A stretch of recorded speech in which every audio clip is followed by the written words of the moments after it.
So SF Investigates is a private investigator that was on scene when Kiely was found.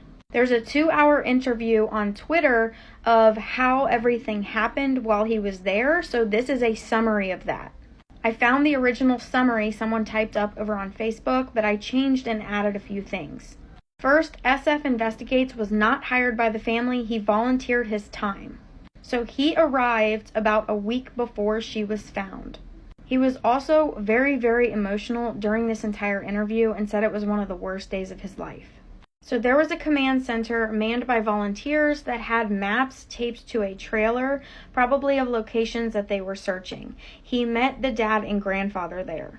The grandfather mentioned that Kiely had only been driving for a little less than a year, and while he was there, he mainly spent time with her dad and grandfather. He was also the person who got the call that Kiely was found while he was walking the campsite with her dad and grandfather, and he had to be the one to deliver the news. So they walked down to where AWP was, and he says that they were very comforting and took their time to explain everything.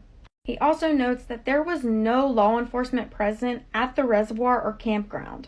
They were irritated that they found out after the family and the public, but he says they should have been there during the search by AWP. Law enforcement arrived about 20 to 25 minutes later and wanted Dad and Grandpa to leave the scene. Dad agreed, however, Kiely's grandpa would not leave the spot for any reason once he knew the car was there.